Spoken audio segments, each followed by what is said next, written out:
नमस्ते। आप सबको नवरात्रि की बहुत-बहुत शुभकामनाएँ। कल से ये नवरात्रि का शुभ पर्व स्टार्ट होने वाला है, शुरू होने वाला है। तो आज का ये स्पेशल सेशन है इस बात पे कि नवरात्रि में हमें क्या करना है, क्या-क्या चीज़ों का हमें ध्यान रखना है, कौन-सी इम्पोर्टेंट चीज़ें हमने करनी है, कौन-सी चीज़ें हमें नहीं करनी है। और आज मैं आपके साथ कुछ ऐसे यंत्र भी शेयर करूँगी जो इन नवरात्रि पे आप अपने घर पे लेके आ सकते हैं। उन्हें एनर्जाइज़ कैसे करना है, उनको किस मंत्र से एनर्जाइज़ करना है या फिर किस तरीके से उन्हें रखना है, ये भी आज मैं आपके साथ शेयर करूँगी ताकि आप सबकी इस बार इस नवरात्रि में सारी की सारी प्रॉब्लम्स ठीक हो जाएँ। चाहे वो मनी से जुड़ी हुई हों, चाहे रिलेशनशिप से जुड़ी हों, चाहे पैसों के लेके प्रॉब्लम हो। तो आज हम डिस्कस करेंगे नवरात्रि के इन दिनों में कौन से ऐसे यंत्र हैं जो आप अपने घर में लेके आ सकते हैं। लकी कलर्स जो आप इन 9 दिनों में पहन सकते हैं। हर दिन का एक रंग है जो मैं आपके साथ शेयर करूँगी। साथ ही साथ कलश की स्थापना कैसे की जाए बिकॉज़ बहुत सारे हमारे पास क्वेरीज़ आती हैं, लोग पूछते हैं कि कलश को कैसे स्थापित करना है? क्या पक्ष होना चाहिए? कौन-सा मुहूर्त होना चाहिए? तो इन सब छोटी-छोटी बातों पे आज हम बात करेंगे ताकि कल जब आप नवरात्रि का आरंभ करें, तो वो ऐसा शुभ आरंभ हो जो आपकी लाइफ के अंदर बहुत अच्छे चेंजेस लेके आए और साथ ही साथ आपकी लाइफ की सारी प्रॉब्लम्स को दूर कर दे। एक छोटी सी स्टोरी से हम स्टार्ट करेंगे कि कैसे नवरात्रि क्या है, इसके पीछे क्या लेजेंड है, क्या स्टोरी है नवरात्रि के पीछे और क्यों मनाया जाता है ये दिन, क्यों है ये इतना शुभ दिन। वैसे तो हमारे कंट्री में, हमारे देश में 5 नवरात्रि, 5 टाइम नवरात्रि आती हैं, बट ये जो शरद नवरात्रि, चैत्र और अश्विन नवरात्रि का महत्व सबसे ज़्यादा होता है। शरद नवरात्रि इसीलिए कहा जाता है क्योंकि ये विंटर सीज़न यानी सर्दियों के पास आती है और इसीलिए इसको शरद नवरात्रि कहा जाता है। ये जो नवरात्रि है, शुक्ल पक्ष, अश्विन महीने के शुक्ल पक्ष में मनाई जाती है। और नवरात्रि का मतलब 9 रातें। वो 9 दिन, वो 9 रातें जिस दिन हम माँ दुर्गा के 9 रूपों को पूजते हैं, उनके अलग-अलग महत्व हैं। उन उन रूपों के बारे में भी आज हम बात करेंगे। कौन-सी चीज़ें हैं जो उन माँ को प्यारी हैं और आप क्या-क्या उसमें अर्पित कर सकते हैं, क्या-क्या माँ को भोग लगा सकते हैं, किन चीज़ों के साथ किन क्या लकी चीज़ें हैं, क्या उनकी मनपसंद चीज़ें हैं जो आप यूज़ कर सकते हैं। सबसे पहले बात करते हैं माँ, जो माँ दुर्गा है, इस शरद नवरात्रि में ऐसा कहा जाता है कि वो माउंट कैलाश, कैलाश पर्वत से अपने घर पर अपने पेरेंट्स से मिलने आती हैं और तभी ये जो नवरात्रि, शरद नवरात्रि जो है, ये बहुत ही शुभ मानी जाती है, सर्दियों के टाइम में ये आती है। जितने भी हमारे भारत में शक्ति पीठ हैं या सिद्ध पीठ हैं, वहाँ पे माँ की पूजा की जाती है। बहुत अलग-अलग लोग बहुत अलग-अलग तरीके से गुजरात में डांडिया खेलते हैं, दुर्गा पूजा वेस्ट बंगाल में होती है और हम दिल्ली में अपने यहाँ पे बहुत अच्छे से इसको मनाते हैं। नवरात्रि का हर दिन बहुत ही महत्वपूर्ण है, हर दिन का अपना एक रोल है। शुरू के जो 3 दिन होते हैं नवरात्रि के, वो माँ दुर्गा की पावर, उसकी उनकी शक्ति को डिपिक्ट करते हैं। जो चौथा, 5वाँ, 6वाँ दिन होता है, वह लक्ष्मी जी की पूजा के लिए किया जाता है और 8वाँ और 9वाँ दिन हमें स्पिरिचुअल नॉलेज, हमें विज़डम दी जाती है और 9वें दिन हम कन्या पूजन करते हैं। इसके पीछे एक लेजेंड है जिसके बारे में आज हम बात करेंगे। एक छोटे से लेजेंड से हम स्टार्ट करेंगे और उसके बाद मैं आपको बताऊँगी छोटी-छोटी टिप्स, डूज़ एंड डोंट्स इस नवरात्रि के और वो ये 11 यंत्र जो आपकी लाइफ़ को बदल सकते हैं। सबसे पहले क्या हुआ ऐसा कि हम नवरात्रि मनाते हैं कि क्यों दिन इतने इम्पोर्टेंट हैं।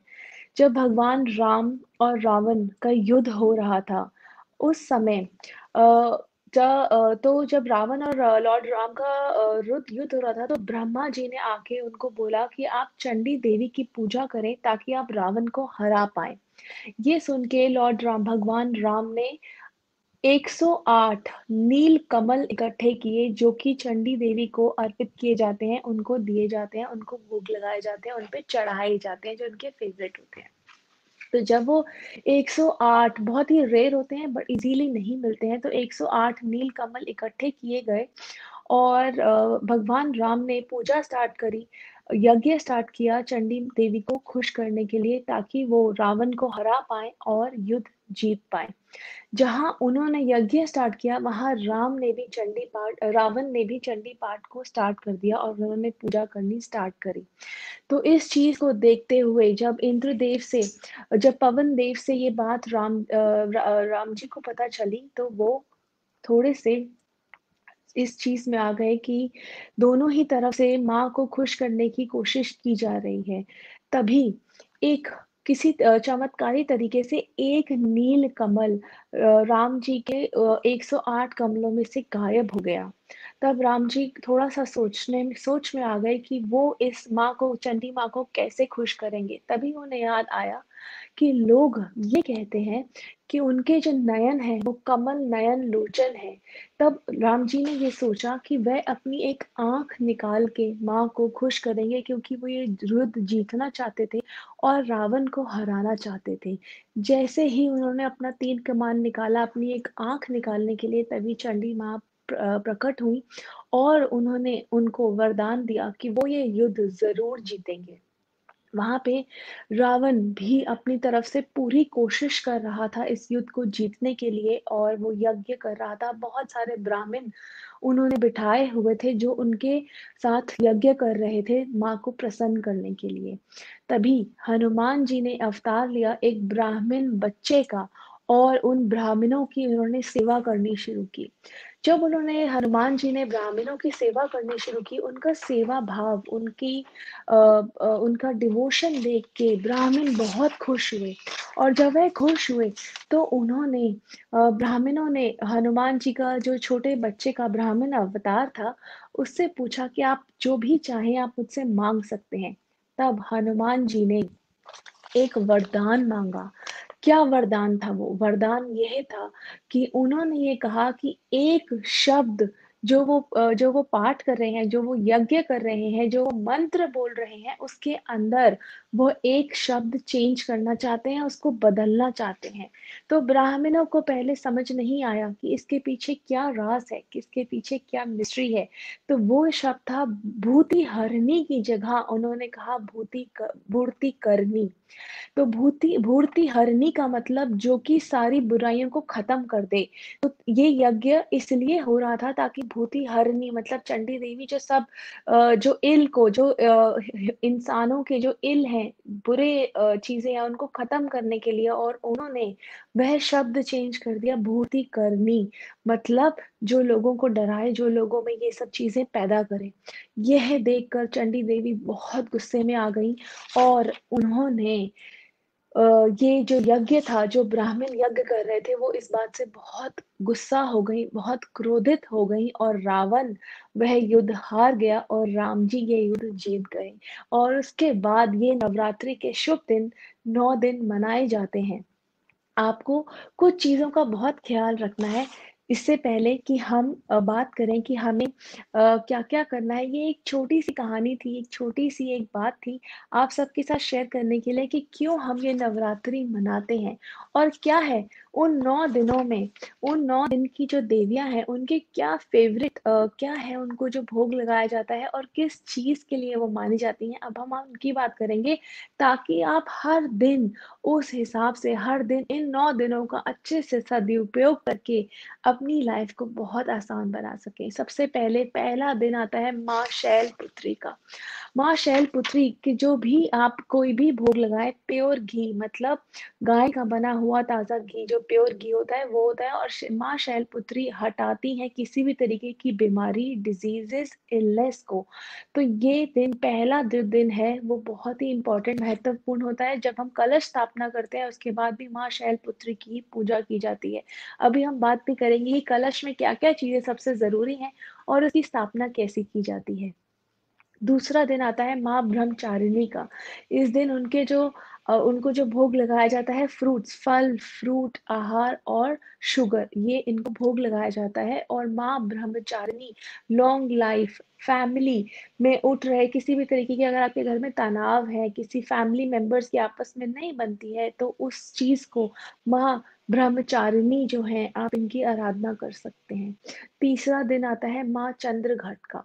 ये ड्राई फ्रूट्स के साथ आप इनको ड्राई फ्रूट्स का भोग लगा सकते हैं और ये किसी भी तरीके की पीड़ा को आपकी ज़िंदगी से हटा देती हैं और निकाल देती हैं।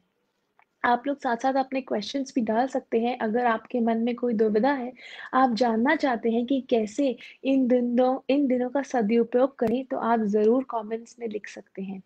इसके बाद चौथा दिन होता है माँ कुष्मांडा का। इस दिन आप मालपुए जो है बना सकते हैं और माँ को अर्पित कर सकते हैं। ये आपको लक्ष्मी भी लेके आती हैं, विज़डम सद्बुद्धि लेके आती हैं, क्लैरिटी ऑफ थॉट्स लेके आती हैं, डिसीजन मेकिंग में आपकी हेल्प करती हैं। तो अगर आप ऐसे किसी चीज़ों से अपनी लाइफ में जूझ रहे हैं, तो चौथे दिन आप माँ को पूजा करके आप माँ की अर्चना कर सकते हैं, आराधना कर सकते हैं। 5वां दिन होता है माँ स्कंद माता का। ये इनके फेवरेट होते हैं, इनको हम चढ़ाते हैं बनानाज़ यानी कि केले और ये जो है ये हमें सही रास्ता दिखाती हैं। पैसे के लिए भी कभी-कभी इनकी पूजा की जाती है, साथ-साथ हमें मोक्ष की तरफ भी लेके जाती हैं और पीस लेके आती हैं। घर के अंदर, आपकी लाइफ के अंदर, आपके माइंड के अंदर शांति इनके द्वारा लाई जा सकती है। छठा दिन जो होता है माँ कात्यायनी का होता है और ये दिन आप हनी यानी कि शहद माँ को अर्पित कर सकते हैं, माँ पे चढ़ा सकते हैं। और ये जो है गुड हेल्थ आपकी हेल्थ सेहत के लिए डिजीजेस को हटाती है, बीमारियों को हटाने के लिए या फिर आपको अगर शक्ति, पावर चाहिए, मनी चाहिए, लक्ष्मी का वास चाहिए तो आप इस दिन इस माँ कात्यायनी की आराधना कर सकते हैं। 7वां दिन आता है माँ कालरात्रि का और इनको गुड़ या फिर शुगर, जैगरी या शुगर आप अर्पित कर सकते हैं और ये किसी भी तरह के एक्सीडेंट्स, मिसहैपनिंग से आपको बचाती हैं और आपके अंदर किसी भी तरीके का अगर डर है, कोई भय है, तो आपको फियरलेस बनाती हैं। 8वां दिन होता है महागौरी माँ का। इस दिन आप कोकोनट अर्पित कर सकते हैं और ये घर के अंदर, आपकी लाइफ के अंदर खुशियाँ ही खुशियाँ लेके आती हैं और 9वां दिन महासिद्धरात्रि मतलब कि इनका जो है तिल सेसमे सीड्स इनको चढ़ाए जाते हैं और ये जो है आपको बचाती हैं किसी भी तरीके की डिजीजेस से आपकी लाइफ से इग्नोरेंस को हटाती हैं और कभी-कभी अकाल मृत्यु से जिसको डर लगता है जो भय करता है उससे भी ये बचाती हैं। आइए अब हम देखते हैं कि कब और कैसे हमें कलश की स्थापना करनी है। कलश जो होता है वो सबसे ज़रूरी होता है और इसको हम नवरात्रि की पूजा से पहले स्थापित करते हैं शुभ मुहूर्त के अंदर। कलश स्थापना जो है पहले दिन पे की जाती है और अभिजीत मुहूर्त के अंदर की जाती है, जो कि कल 11:33 पे स्टार्ट होगा। तो आप इस दौरान कलश की स्थापना कर सकते हैं। कलश को विष्णु जी का एक रूप माना गया है। तो अगर आप जब भी माँ की पूजा करते हैं, माँ दुर्गा की पूजा करते हैं, तो इसीलिए कलश की स्थापना पहले की जाती है और उसके बाद ही हम अ, अपनी नवरात्रि की पूजा स्टार्ट करते हैं। तो ये कुछ चीज़ें मैं आपको बताने जा रही हूँ, जो कलश स्थापित करने के लिए आपके पास ज़रूर होनी चाहिए। जिसको हम ऑस्पिशियस मानते हैं, शुभ मानते हैं। कलश स्थापित करने के लिए सबसे पहले है कि आप एक मड का क्ले का पॉट लें। अच्छा होता है कि आप क्ले का पॉट लें। अगर आप चाहें तो आप कॉपर का, सिल्वर का, गोल्ड का भी ले सकते हैं, जो लोग चाहते हैं। बट सबसे अच्छा जो माँ के लिए हम आराधना के लिए पॉट लेते हैं, वो क्ले का यानी मिट्टी का बना हुआ पॉट, एक कुल्हड़ लेते हैं, जिसका मुँह थोड़ा-सा खुला हो, जिसके अंदर हम बाकी सामान आसानी से डाल सकें। गंगा जल हमें चाहिए, साथ ही साथ जो हमें सप्त धान्य मतलब 7 तरीके ग्रेन्स चाहिए। साथ-साथ हमें चाहिए गंगा जल, बीटल नट यानी सुपारी, लीव्स ऑफ हमें 5 तरीके की पत्तियाँ चाहिए, मैंगो, जामुन, बरगद, अशोक या फिर पीपल। अगर आपको इन पाँचों की नहीं मिलती हैं, तो इनमें से कई 2 भी आप ले सकते हैं, यानी मैंगो और जामुन या मैंगो अशोका की आपको आराम से मिल सकती हैं, तो आप आराम से ले सकते हैं। उसके अलावा आपको चाहिए रॉ राइस यानी अक्षत और रॉ कोकोनट, एक लाल कपड़ा, एक हार, फूलों का हार और कलश को ढकने के लिए एक लिड, साथ ही साथ कुछ फ्रूट्स एंड स्वीट्स। अब कलश की स्थापना आपने कैसे करनी है ये बहुत ज़रूरी है। जिसको भी आपके घर में कलश की स्थापना करनी है, सबसे पहले उनको सुबह-सुबह अर्ली मॉर्निंग सनराइज़ के टाइम उठना है, स्नान करना है और साफ-सुथरे कपड़े पहन के उस जगह को जहाँ पे आप कलश स्थापित करेंगे, उस जगह को साफ करना है, उस जगह को अच्छे से क्लीन करना है। वहाँ पे लाल कपड़ा बिछा देंगे। लाल कपड़ा बिछाने के बाद आप जो भी आइडल या फ़ोटो रखना चाहते हैं, वैसे माँ दुर्गा, माँ लक्ष्मी, माँ सरस्वती, आप इन तीनों की फ़ोटो भी रख सकते हैं या इनकी आप आइडल भी रख सकते हैं, स्टैच्यू भी रख सकते हैं। ये रखने के बाद आप सबसे पहले खेतरी बोएँगे, मतलब आप मिट्टी लेके एक जो एक गमला या पॉट लेके उसके अंदर आप खेतरी बीज सकते हैं, एक छोटी-सी प्लेट में भी कर सकते हैं, जिस तरीके से आपको कंफर्टेबल है, आप उसके अंदर खेतरी बोइए, बार्ले के सीड्स डालिए। ये आपको ध्यान रखना है कि बीच में कलश की जगह आपको खाली छोड़ देनी है। उसके बाद आपने जब ये कर लिया, उसके बाद कलश के अंदर आप कलश को बीच में रखें गंगा जल डाल के, उसके आसपास मौली बांधें और स्वास्तिक का एक उसके ऊपर स्वास्तिक बना दें। उसके बाद कलश के अंदर आप तिलक लगा के उसके अंदर सुपारी, फ्लावर्स, परफ्यूम, रत्न, पंच रत्ना, आप कॉइन्स भी डाल सकते हैं और उसके बाद पत्तियां, जो 5 तरीके की मैंने आपको पत्तियां बताई हैं, वो उसके अंदर डालें। ये ध्यान रखना है आपने पत्तियां डालते हुए कि जब आप पत्तियां डालें तो वो कलश से बाहर दिखनी चाहिए, वो विजिबल होनी चाहिए। उसके बाद आप कलश को ढक दें और उसके ऊपर आप अक्षत, मतलब जो आपने रॉ राइस लिए हैं, उससे उसको कवर कर दें। अब आपने नारियल को लाल कपड़े में बांधना है और उसके ऊपर रक्षा सूत्र आपने चढ़ा देना है। उसके बाद आपने कोकोनट को इस तरीके से, नारियल को आपने ये कलश का लिड है, उसको ऐसे रखना है कि इसका जो मुँह है, जहाँ से नारियल पेड़ से टिका होता है, वो आपकी तरफ होना चाहिए। उसके बाद उसको आप उसके ऊपर रख दें। उसके बाद आप कलश के आगे अपनी प्रे कर सकते हैं, जो भी इच्छाएँ हैं आप उसको कर सकते हैं। साथ में टीका लगा के जो भी चीज़ें हैं जैसे स्वीट्स हैं, फ्रूट्स हैं, अक्षत है, ये सब आप अर्पण करें कलश को। उसके बाद जो आपने खेतरी बोई है, उसके अंदर आप उसे रोज 9 दिन तक लगातार पानी देना है। कुछ लोग अखंड जोत भी जला सकते हैं। जो लोग अखंड जोत जलाते हैं कलश के आगे, वो अखंड जोत भी जला सकते हैं। बट आपने ये ध्यान रखना है, जो लोग भी कलश स्थापित कर रहे हैं या जो लोग भी कलश स्थापित कर रहे हैं या अखंड जोत जला रहे हैं, वो कभी इन 9 दिनों में घर को ताला लगा के, मतलब घर को खाली छोड़ के बाहर नहीं जा सकते। आपके घर में कोई ना कोई होना चाहिए, उसको ताला लगा के आपने नहीं जाना है। इसके बाद आप माँ शैलपुत्री की पूजा के साथ अपनी प्रेयर स्टार्ट कर सकते हैं, अपनी आराधना स्टार्ट कर सकते हैं। अब हम देखते हैं कौन से वो लकी कलर्स हैं या कौन से वो रंग हैं जो इन 9 दिनों में आपके साथ ऐसे काम करेंगे जैसे एक रेमेडी, जैसे एक उपाय काम करता है। तो आप अगर चाहें तो आप नोट भी कर सकते हैं इन 9 दिनों के 9 लकी कलर्स, 9 रंग जो आपकी लाइफ के अंदर इन नवरात्रि में आपके घर के अंदर खुशियाँ लाएँगे, अबंडेंस लाएँगे, मनी और प्रॉस्पेरिटी लाएँगे। तो सबसे पहला कलर डे 1 जो कि सैटरडे है, उस दिन आप अगर ग्रे कलर पहनेंगे तो काफ़ी शुभ रहेगा। डे 2 यानी कि संडे, उस दिन ऑरेंज कलर ज़रूर पहनें। अगर आप कलर्स नहीं पहन सकते, पूरे कपड़े उस कलर के नहीं पहन सकते, तो उस रंग को ज़रूर अपने पास रखें या उस रंग का रुमाल या उस रंग को अपने आस-पास ज़रूर आप किसी तरीके से भी रख सकते हैं। अगर आप पहन सकते हैं तो आपको उस रंग का पूरा फ़ायदा मिलेगा, बिकॉज़ जो कलर्स होते हैं उनकी भी वाइब्रेशंस होती हैं और माँ से जुड़े हुए ये रंग हैं और नवरात्रि के ये 9 दिनों के जो ये 9 रंग हैं, ये एक्चुअली आपको उन 9 दिनों की पूरी एनर्जी, पूरी वाइब्रेशंस देने में बहुत सहयोगी रहेंगे। सो तीसरा दिन मंडे, मंडे के दिन व्हाइट कलर को पहने जो कि तीसरा दिन है। चौथा दिन ट्यूसडे रेड कलर पहने। वेडनेसडे को रॉयल ब्लू, मतलब कि गाढ़ा नीला रंग पहनना है आपने। थर्सडे को येलो कलर। फ्राइडे यानी जो कि सातवां दिन है, ग्रीन कलर आप पहनेंगे। 8वें दिन पीकॉक ग्रीन, जो कि एक पीकॉक मोर का रंग, मोर वाला ग्रीन कलर आपने पहनना है, और 9वां यानी संडे का दिन आप पर्पल कलर पहन सकते हैं। ऐसी भी मान्यता है कि ये जो नवरात्रि आती हैं, इसमें 2 सोमवार आते हैं। तो अगर इन दोनों सोमवार को आप अच्छे से पाठ पूजा करते हैं, तो आपके लिए ये बहुत शुभ माने जाते हैं, बहुत ही पावरफुल माने जाते हैं। और इन 9 के 9 दिन हमें व्रत रखना चाहिए, बट जो लोग व्रत नहीं रख सकते किसी कारण से, तो पहले, चौथे और 8वें दिन व्रत ज़रूर रखें, इसका आपको बहुत लाभ मिलेगा। इसके अलावा माँ दुर्गा, माँ सरस्वती और माँ लक्ष्मी की फ़ोटो आप अपने उसमें ज़रूर अपने जो भी आप जहाँ पे पूजा स्थान बना रहे हैं, वहाँ ज़रूर रखें।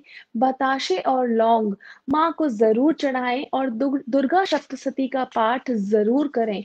और अगर आप पाठ नहीं कर सकते, तो एक मंत्र आपको दे रही हूँ, उसका उच्चारण आप ज़रूर कर सकते हैं, अगर आप पाठ नहीं कर सकते। ये मंत्र है ओम ऐं ह्रीं क्लीं चामुंडाय विचय। ये जो मंत्र है, ये आप 9 के 9 दिन आप पाठ कर सकते हैं, इसको चैंट कर सकते हैं, और इसका अगर आप सिमरन करते हैं, इसको अगर आप जाप करते हैं 9 के 9 दिन, तो ऐसा कहा जाता है कि जो आपकी माइंड, सोल और बॉडी है, उसकी स्ट्रेंथ बढ़ती है, पावर बढ़ती है, और माँ दुर्गा की ब्लेसिंग्स आपको मिलती हैं। और इस मंत्र का उच्चारण करने के साथ-साथ आप दूध के अंदर हनी मिला के भी माँ को भोग लगा सकते हैं। तो ये जो एक मंत्र है, अगर आप दुर्गा सप्तशती नहीं भी कर सकते, तब भी आप ये मंत्र ज़रूर कर सकते हैं। मैं ये रिपीट कर देती हूँ, ओम ऐं ह्रीं क्लीं चामुंडाय विचय। इस मंत्र का जाप करने से आप ये माँ की पूरी जो ये जो पूरा लाभ इसका है, आप इसकी ब्लेसिंग्स माँ की ले सकते हैं, और माँ को आप खुश कर सकते हैं। इसके अलावा कुछ ऐसी चीज़ें हैं जो हमें ज़रूर करनी चाहिए जब हम फास्टिंग करते हैं या जब हम व्रत करते हैं। ज़रूर आप सब अपने घर में इसको ज़रूर करें। सबसे पहले आप अपने काम में सफलता पाने के लिए अगर माँ दुर्गा की पूजा कर रहे हैं नवरात्रों के अंदर, तो अष्टमी के दिन माँ महागौरी को कमल गट्टा ज़रूर चढ़ाएँ, और माँ के जो फ़ेवरेट, जो माँ के बहुत ही ख़ास, माँ के बहुत ही प्रिय लाल गुलहड़ के फूल हैं, वो भी ज़रूर चढ़ाएँ। साथ ही साथ नवरात्रि के दिन ताज़े फूल रोज़ आप माँ को ताज़े फूल ज़रूर अर्पित करें, और जो फूल आप चेंज कर रहे हैं, कई लोग उनको फेंक देते हैं। ऐसे डस्टबिन या कूड़ेदान में ना फेंकें, किसी पेड़ के नीचे डाल दें, या फिर उसको पानी में बहा दें। अष्टमी के दिन, और जो दिन शुक्रवार को पड़ रहा है, उस दिन झाड़ू ज़रूर खरीद के लाएँ। ये एक ऐसी चमत्कारी टिप है, जो आपके घर के अंदर लक्ष्मी की कृपा को लेके आएगी। तो अष्टमी के दिन, जो शुक्रवार को है, उस दिन एक झाड़ू आप ज़रूर अपने घर में खरीद के लाएँ। आप देखेंगे कि माँ की कृपा, जो माँ लक्ष्मी की कृपा है, आपके परिवार वालों के ऊपर बनी रहेगी। साथ ही साथ आपको मैंने बताया कि दुर्गा सप्तशती का पाठ ज़रूर करें, अगर नहीं कर सकते तो उस मंत्र का उच्चारण करें जो मैंने आपको दिया है। अपनी मनोकामनाएँ पूरा करने के लिए 9 दिन अगर आप इन नवरात्रों में गाय को रोटी खिलाते हैं, तो आपकी सारी मनोकामनाएँ पूरी होती हैं, और साथ ही साथ आपको good luck and good Fortune भी मिलता है। तो ये छोटी-छोटी अगर आप चीज़ें इन 9 दिनों में करते हैं, तो आप देखिए कितनी सारी ब्लेसिंग्स मिलती हैं, और माँ आपसे ज़रूर खुश होती हैं। बट जो भी चीज़ें करें, वो पूरी श्रद्धा भावना से, पूरे समर्पण के साथ करें माँ को, और आप देखिएगा कि दिन आपके कितने अच्छे आएँगे। इसके अलावा एक और है कि ईशान कोण में तुलसी का पौधा नवरात्रि में ज़रूर लगाएँ। इससे आप ये देखेंगे कि माता रानी की कृपा आप पे बनी रहेगी, और जहाँ पे ये आपकी हेल्थ पे, जो घर के मेंबर्स की हेल्थ इससे साथ सही रहेगी, साथ-साथ आप सब लोगों को धन, यानी कि पैसे में भी समृद्धि मिलेगी। तो ईशान कोण में तुलसी का पौधा ज़रूर लगाएँ, गाय को रोटी ज़रूर खिलाएँ, और इन 9 दिनों के अंदर शुक्रवार को अष्टमी के दिन झाड़ू ज़रूर खरीद के लाएँ। तो ये सब चीज़ें आपके ऊपर जो है माँ लक्ष्मी की कृपा बनाए रखेगी, और आप देखेंगे कि किस तरह चमत्कारी तरीके से माँ खुश होके आपको ब्लेसिंग्स गाइडेंस दे रही है। अब हम कुछ ऐसे यंत्रों की बात करेंगे जो कि ऐसे यंत्र हैं जो आप सब अपने घर में लेके आ सकते हैं। मैं ऐसे 11 यंत्रों के बारे में आपको बताने जा रही हूँ, जो हम सब बहुत ईज़िली पूजा शॉप से या कि यानी कि आपके जो घर के आस-पास जितनी भी पूजा की दुकान है, वहाँ से आपको बहुत ईज़िली मिल जाएँगी और एक-एक मंत्र दूँगी आपको उनका, किस दिन उनको स्थापित करना है, उस दिन आप उनको स्थापित करें और आप देखें कि आपकी लाइफ़ से सारी परेशानियाँ हट जाएँगी। बट आपको एक चीज़ का ध्यान रखना है, ये जो 11 यंत्र मैं आपको बताने जा रही हूँ और उनके मंत्र, इनमें से आप एक ही यंत्र चुन चुन सकते हैं, सारे यंत्र नहीं चुन सकते। ये ज़रूर हो सकता है कि आप अपने नाम से एक यंत्र स्थापित कर सकते हैं और शायद आपके बाकी फैमिली मेंबर्स या आपकी वाइफ़ या आपके बाकी मेंबर्स अपने लिए अलग यंत्र चुन सकते हैं, बट आप अपने नाम से सिर्फ़ एक ही यंत्र चुन सकते हैं। तो आपको बहुत ध्यान से सुनना है, कौन से यंत्र हैं, कौन-सा दिन यंत्र किस दिन स्थापित होगा और मैं साथ ही साथ उसका मंत्र भी बताऊँगी कि कैसे आपको उन यंत्रों को यूज़ करना है। सबसे पहले मैं आपको नाम बता देती हूँ और आप उनके डेज़ भी लिख लीजिए। सबसे पहले है सुदीघ्र यंत्र, हयग्रीव यंत्र, कारकोटक यंत्र, कुंभ यंत्र, चित्रक यंत्र, कात्यायनी यंत्र, सर्वतक यंत्र, कालिका यंत्र, यामिनी यंत्र, लक्ष्मी यंत्र और नवग्रह यंत्र। अब इन यंत्रों को किस दिन लेके आना है और कौन सा यंत्र किस चीज के लिए काम आता है, ये मैं आपको साथ शेयर करूंगी और आप सब अपने घर बैठे बैठे अपनी समस्याओं का समाधान कर सकते हैं, चाहे वो हेल्थ से जुड़ी प्रॉब्लम्स हो, चाहे रिलेशनशिप्स हो, चाहे घर में कलेश हो, या आपके मनी रुका हुआ है, आपको जॉब नहीं मिल रही या आप धन संपत्ति पाना चाहते हैं, तो इन यंत्रों के उपयोग से आप देखेंगे कि माँ की कृपा से और इन यंत्रों के उपयोग से कैसे आप चीज़ों से निवारण पा सकते हैं। सबसे पहले है सुदीघ्र यंत्र। सुदीघ यंत्र वो लोग यूज़ करते हैं जिनका बुध खराब हो या वो लोग जो कि पॉलिटिशियंस हैं, गायक हैं, मीडिया में काम करते हैं या जो अपनी कंठ से काम करते हैं, जिनकी वाणी मतलब जो लोग ऐसी पोज़ीशंस में हैं जो कि ऑर्डर्स देते हैं या फिर जिनकी बात को लोग फ़ॉलो करते हैं, तो वो लोग सुदीघ्र यंत्र को इस्तेमाल कर सकते हैं। और ये जो सुदीघ्र यंत्र है आपको बहुत आसानी से अपनी पूजा शॉप से मिल जाएगा। अभी सब पूजा शॉप पे जाएँगे माँ का सामान लाने के लिए, आपने जो भी नवरात्रि का सामान लाना है तो आप ये यंत्र भी खरीद के ला सकते हैं।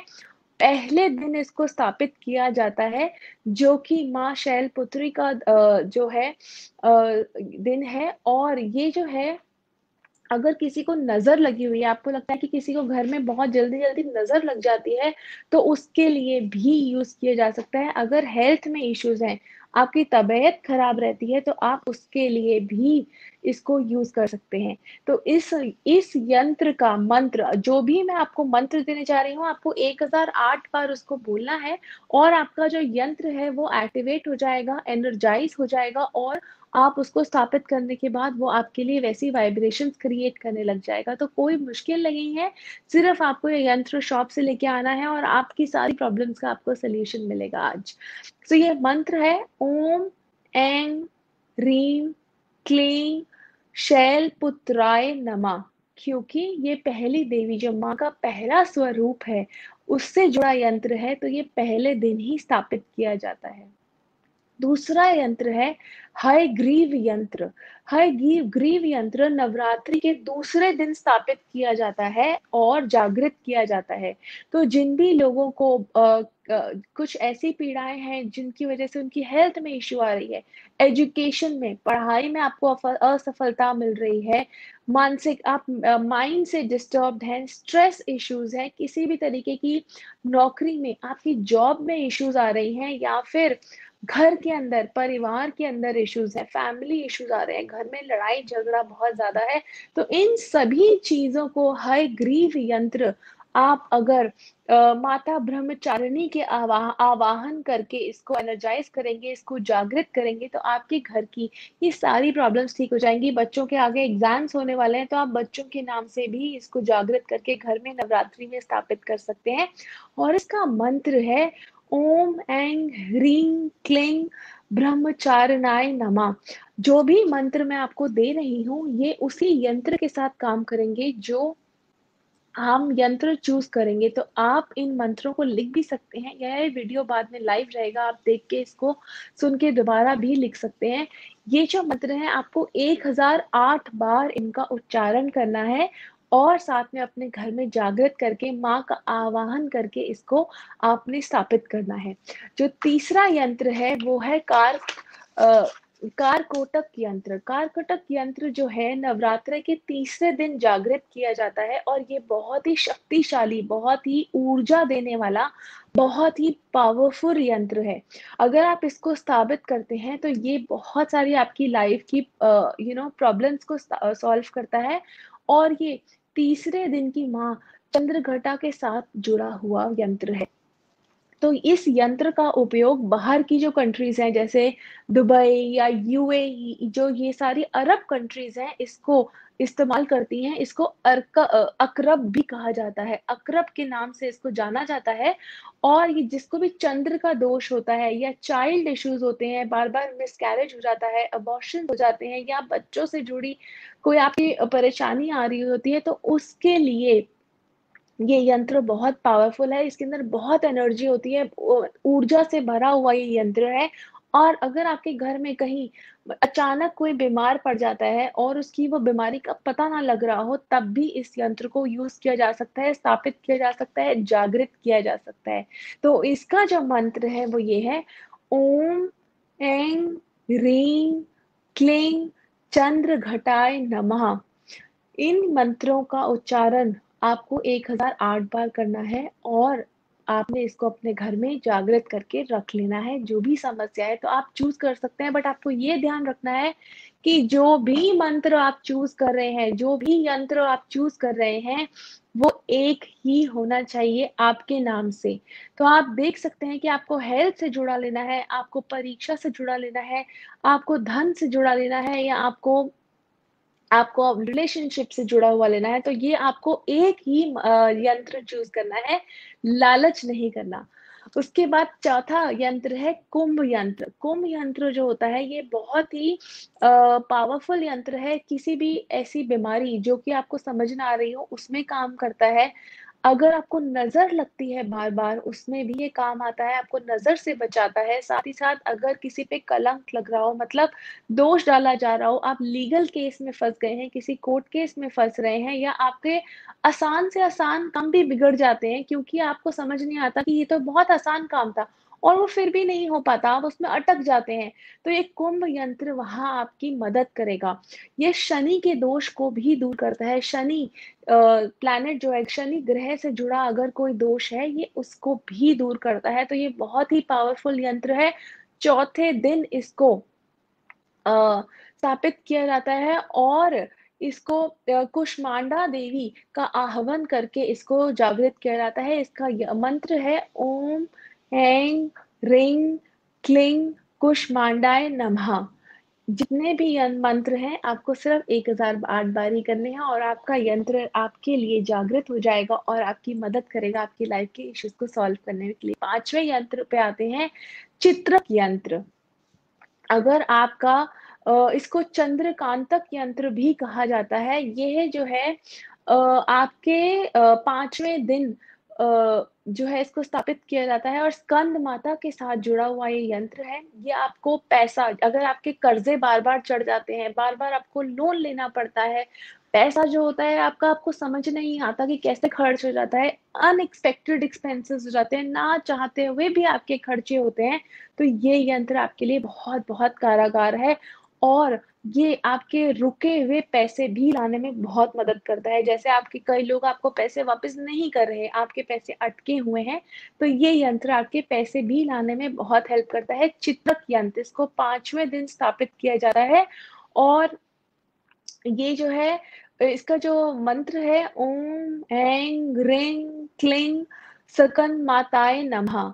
इसके साथ इसको एक्टिवेट किया जाता है और ये आपको फल जब देता है तो कभी कभी तो अचानक ऐसे फायदे दिखाता है जो कि आपने पैसे उम्मीद भी नहीं किए होते, अचानक आपको कहीं न कहीं से लाभ हो जाता है, कहीं न कहीं से आपको अपने आप पैसे आ जाते हैं, कहीं न कहीं से आप ये देखेंगे कि जो पैसे हैं आपके अटके हुए भी आपके पास वापस आ गए।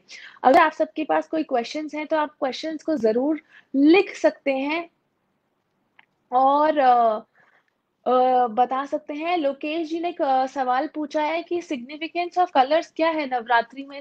जो जितने भी रंग हैं, जितनी अलग-अलग माँ हैं और जितने 9 रूप हैं, जैसे माँ दुर्गा के, वैसे ही ये जो 9 रंग मैंने आपको दिए हैं, इनकी एक अलग वाइब्रेशंस है और ये वाइब्रेशंस जो हैं आपके साथ जुड़ी रहती हैं और ये आपको वो एनर्जी देती हैं जो माँ की ब्लेसिंग्स के लिए, उनको खुश रखने के लिए, उनको प्लीज़ करने के लिए आप इनको पहनते हैं और ये आपकी एनर्जीज के साथ काम करके आपको पॉजिटिव रिजल्ट्स देते हैं।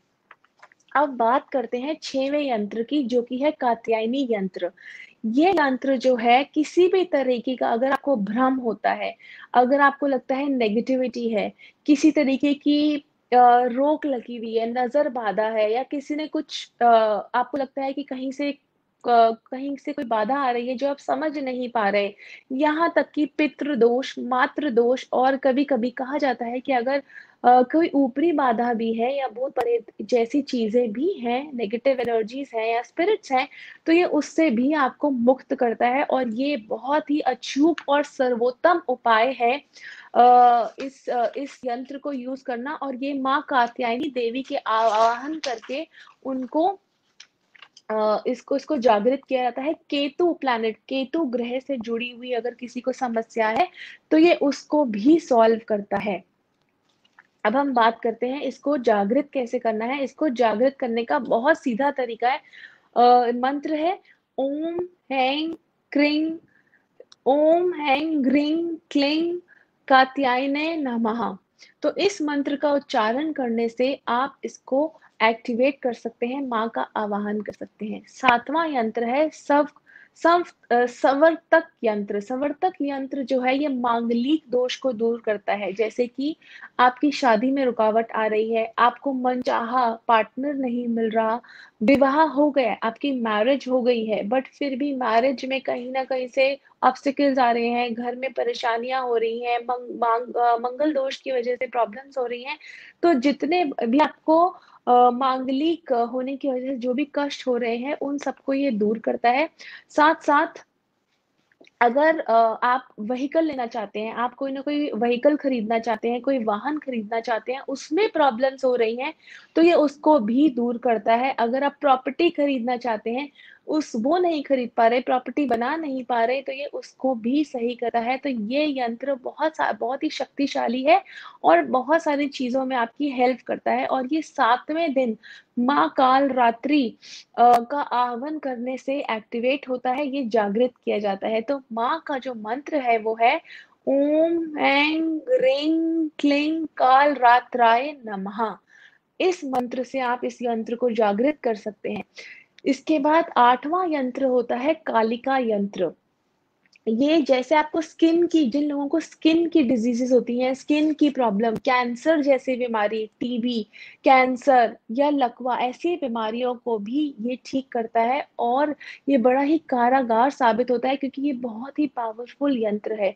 ये ना केवल आपकी स्किन की या फिर भयानक बीमारियों से आपको मुक्ति देता है, आपको बचाता है, बल्कि अगर आपके सूर्य खराब है, आपकी कुंडली के अंदर अगर सूर्य की पोजीशन ठीक नहीं है, आपका सूर्य की डिग्रीज ठीक नहीं है, सूर्य अगर आपका वीक है, तो उससे भी आपको ये मुक्ति देता है, आपको बचाता है और आपका निवारण करता है। इसको जो है 8वें दिन माता काली का आह्वान करके जागृत किया जाता है और इसका मंत्र है ओम ऐं ह्रीं क्लीं महागौराय नमः। इस मंत्र का जाप करने से, महागौरी का दिन है तो महागौराय नमः। तो जितने भी ये मंत्र हैं, जितने भी यंत्र हैं, ये माँ के 9 रूपों से ही जुड़े हुए हैं अगर आप देखेंगे, और इनके मंत्र भी माँ के रूपों के साथ ही, माँ के नामों के साथ ही जुड़े हुए हैं। इसीलिए सबको स्थापित करने का एक दिन है जो उस माँ का दिन है, और आपको एक यंत्र चूज करना है, एक यंत्र अपनी प्रॉब्लम के हिसाब से, जो आपको आपकी प्रॉब्लम से सॉल्यूशन दे। इसके बाद 9वां यंत्र है यामिनी यंत्र। यामिनी यंत्र भी बहुत पावरफुल यंत्र है। ये यंत्र व्यापार से जुड़े हुए, आपके बिज़नेस से जुड़े हुए, आपके काम से जुड़े हुए जितनी भी ऑब्स्टेकल है उससे आपको निजात दिलाता है। नौकरी नहीं मिल रही, नौकरी में प्रमोशन नहीं मिल रहा, जॉब तो मिल गई बट प्रमोशन नहीं मिल रहा, बॉस खुश नहीं हो रहे या व्यापार में वृद्धि नहीं हो रही, सेल्स नहीं हो रही प्रॉपर, क्लाइंट्स कम आ रहे हैं या फिर काफ़ कई बार ये ऐसे होता है कि कुछ ग्रह मिल के आपके काम को या आपके बिज़नेस को अटकाते हैं, तो ये ग्रह को भी शांत करता है। तो इसको शुक्र, अगर आपका शुक्र ग्रह वीक है, आपके शुक्र ग्रह को ये शांत करता है। अगर शुक्र ग्रह से जुड़े यानी वीनस प्लैनेट से जुड़े आपके साथ कोई समस्याएं आ रही हैं, तो ये उसको भी निवारण करता है। तो इसीलिए अगर आपकी पार्टनर के साथ, और अगर आप पार्टनर के साथ रिलेशनशिप अच्छा करना चाहते हैं, कई लोग इसको पार्टनर्स के साथ रिलेशनशिप इंप्रूव करने के लिए भी यूज करते हैं क्योंकि ये शुक्र को ठीक करता है। तो इसका जो मंत्र है वो है ओम ऐं ह्रीं क्रीं सिद्धिदाय नमः। तो इसको करने से माँ सिद्धात्री को आप आह्वान करके उनका पाठ कर सकते हैं। 10वां यंत्र है नवग्रह यंत्र। नवग्रह यंत्र मल्टीपर्पस यंत्र है। अगर आपको कुछ भी समझ नहीं आ रहा कि हम कौन सा यंत्र चूज करें, क्योंकि मैंने आपको 9 यंत्र बताए हैं, 9 माँ के रूपों के नाम से जुड़ते हुए, और 9 उनके अलग अलग रेमेडीज हैं, अलग अलग चीजों को वो एड्रेस करते हैं। तो आप नवग्रह यंत्र को चूज कर सकते हैं। नवग्रह यंत्र आपके 9 के 9 प्लैनेट्स को ठीक करता है। अगर कोई प्लैनेट आपका नीच का है, कोई ग्रह आपका नीच का है, या फिर आपके किसी प्लैनेट की डिग्रीज ठीक नहीं है, या फिर किसी प्लैनेट की वजह से आपको कोई प्रॉब्लम फेस करनी पड़ रही है, तो ये सभी ग्रहों को ठीक करने का अचूक इलाज है नवग्रह यंत्र। तो ये मल्टीपर्पस यंत्र है, ये कहीं पे भी फिट हो सकता है। और इसकी अगर आप आराधना करते हैं, इसको अगर आप सिद्ध करते हैं, तो ये यंत्र यज्ञ, इस यंत्र को जब हम आह्वान करके इसको सिद्ध करते हैं, इसको जागृत करते हैं, तो ये जो यंत्र है वो एक यज्ञ के बराबर आपका काम करता है। इतना पावरफुल, इतना स्ट्रॉन्ग यंत्र है ये। और इसको सिद्ध करने के लिए आपको जो 9 ग्रह के मंत्र हैं, उनको रोज 9 के 9 दिन, जैसे जो मैंने आपको पहले 9 यंत्र बताए थे, आपको हर दिन एक माँ का ये मैंने मंत्र बताया और आपको वही मंत्र करना था उस यंत्र के साथ। बट अगर आप नवग्रह यंत्र लगाते हैं अपने घर के अंदर या फिर आप स्थापित करते हैं, तो आपको 9 ग्रहों के मंत्र का उच्चारण करना है, रोज करना है पहले दिन, जब नवरात्रि का पहला दिन यानी कि कल। जब आप इसको स्थापित करेंगे तो 9 ग्रहों की आपको एक-एक माला को जाप करना है, 9 के 9 मंत्र आपको जाप करने हैं, एक-एक माला। तो आप इसको 9 दिन पूरे पूजा करेंगे, पहले दिन से लेके आखिरी 9वें दिन तक। और आखिरी जो यंत्र है वो है लक्ष्मी यंत्र। लक्ष्मी यंत्र उन लोगों के लिए कारागार है जो बहुत पैसा कमाना चाहते हैं, नाम चाहते हैं, नेम एंड फेम चाहते हैं, सक्सेसफुल होना चाहते हैं, और चाहते हैं कि वो जहाँ भी जाए उनका ऐश्वर्य उनसे पहले पहुंचे, उनका नाम पूरी दुनिया में रोशन हो जाए। तो ये लक्ष्मी यंत्र जो है आप अपने घर में स्थापित कर सकते हैं। ये भी जो है, ये यंत्र भी आपका 9 दिन के 9 दिन आपको इसकी आराधना करनी है। पहले दिन आपको इसको स्थापित करना है और आपको जो मंत्र बोलना है इसके लिए वो है ओम श्रीं श्रीं महालक्ष्माय श्रीं श्रीं ओम नमः। ये आपने रोज इसकी माला करनी है। 9 के 9 दिन, नवरात्रि के 9 दिन आपको इसके आगे माला करनी है और आपने इसका मंत्र का उच्चारण करना है, ओम श्रीं श्रीं महालक्ष्माय श्रीं श्रीं ओम नमः। तो ये जो यंत्र है ये आपके पैसों से जुड़ी हुई, नेम एंड फेम और सक्सेस से जुड़ी हुई सारी की सारी प्रॉब्लम्स को दूर करेगा। और अगर आप बिजनेस कर रहे हैं, सक्सेसफुल हैं, और आप और नाम ऐश्वर्य, नेम एंड फेम पाना चाहते हैं, अवार्ड्स पाना चाहते हैं, रिकॉग्निशन पाना चाहते हैं, आप चाहते हैं कि आपका ऐश्वर्य पूरी दुनिया में फैल जाए, तो ये यंत्र आपके लिए बना हुआ है। इसके अलावा इन 9 दिनों में, नवरात्रि के 9 दिनों में नारियल पानी एक बार ज़रूर पिएँ। केसर का तिलक अपने माथे के साथ-साथ अपनी नाभि पर भी ज़रूर लगाएँ। कोशिश करें कि आप जब अपना हवन सामग्री बनाएँ, जो हवन सामग्री है उसके अंदर कपूर ज़रूर डालें और उसको दिन में 2 बार ज़रूर जलाएँ। नवरात्रि के इन दिनों में ऐसा भी कहा जाता है कि ज़मीन पे सोना ज़्यादा शुभ माना जाता है और कहा जाता है कि जब आप ज़मीन पे सोते हैं तो माँ आपसे खुश होती हैं। इसके पीछे एक साइंटिफिक लॉजिक भी है कि जब हम ज़मीन पे सोते हैं तो हमारे जो 7 चक्र हैं, जो हमारे 7 चक्रास हैं, वो अर्थ के साथ अलाइन हो जाते हैं, वो धरती के साथ अलाइन हो जाते हैं और जब वो अलाइन हो जाते हैं, ग्रेविटी के साथ काम करते हैं, तो हमारी जो इलेक्ट्रोमैग्नेटिक एनर्जी है, नवरात्रि के क्योंकि दिन इतने शुभ होते हैं, इनकी एनर्जीज़ इतनी शुभ होती हैं, तो जो हम ग्रेविटी के साथ काम करते हैं, हमारी अ ग्रेविटी के साथ हमारी इलेक्ट्रोमैग्नेटिक एनर्जी भी बैलेंस हो जाती है। तो कोशिश करें कि इन 9 दिन ब्रह्मचर्य का पालन करें। नारियल पानी ज़रूर पिएँ और कुछ जो 3 टिप्स मैंने आपको बताई हैं झाड़ू ज़रूर खि खरीदें। शुक्रवार के दिन गाय को चारा ज़रूर खिलाएँ और ये सब काम करने से आप देखेंगे कि आपके ऊपर धन लक्ष्मी की बारिश हो रही है और कुछ चीज़ों का आपने ध्यान रखना है जो आपको नहीं करनी है। जैसे कि काले रंग के कपड़े आपने नहीं पहनने, काला रंग इन 9 दिनों में नहीं पहना जाता। मैंने आपको हर दिन के 7 दिनों के 7 रंग बताए हैं, तो आप उन रंगों के साथ जुड़ सकते हैं, वो रंग आप ज़रूर पहन सकते हैं। काले रंग को आपने अवॉइड करना है। चमड़े की चीज़ें, चमड़े की बेल्ट, चमड़े का वॉलेट, चमड़े की चप्पल, इसका उपयोग नहीं करना, क्योंकि चमड़ा कहीं न कहीं हम जैसे कहते हैं कि हमें सात्विक खाना खाना चाहिए, भोजन जो हमें आहार खाना चाहिए, वो सात्विक खाना चाहिए, जैसे कि कुट्टू का आटा समारे के चावल, सिंघाड़े का आटा, दूध, मेवे सेंधा नमक, फल, आलू, ये सब चीज़ें हमें आहार में लेनी चाहिए और नॉन-वेज नहीं खाना चाहिए, प्याज़, लहसुन नहीं खाना चाहिए।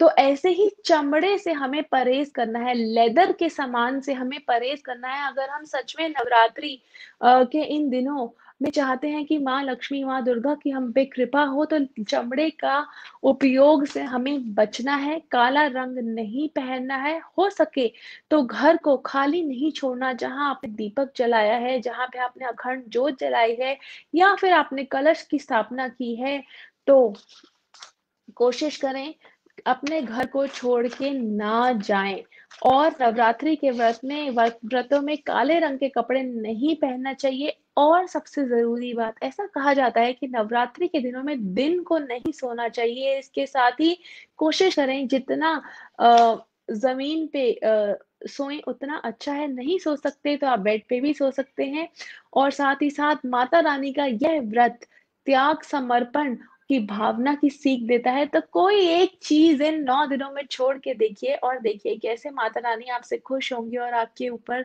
उनकी कृपा बरसेगी। मैं उम्मीद करती हूँ कि ये टिप्स एंड ट्रिक्स, ये छोटी-छोटी चीज़ें, ये छोटे-छोटे उपाय, ये यंत्र आपकी लाइफ़ में काफ़ी सहायक रहेंगे और इन 9 दिनों में किस दिन कौन-सा यंत्र स्थापित करना है, कौन से रंग के कपड़े पहनने हैं, कलश कैसे स्थापित करना है, इन सब चीज़ों से आपको काफ़ी हेल्प मिलेगी और आपकी लाइफ की काफ़ी सारी प्रॉब्लम्स सॉल्व हो जाएँगी। सो इसी के साथ मैं आपसे लेती हूँ अलविदा। अगली बार बहुत जल्दी मिलेंगे कुछ नई चीज़ों, कुछ नए टिप्स एंड ट्रिक्स के साथ। तब तक आप सबको नवरात्रों की बहुत-बहुत शुभकामनाएँ।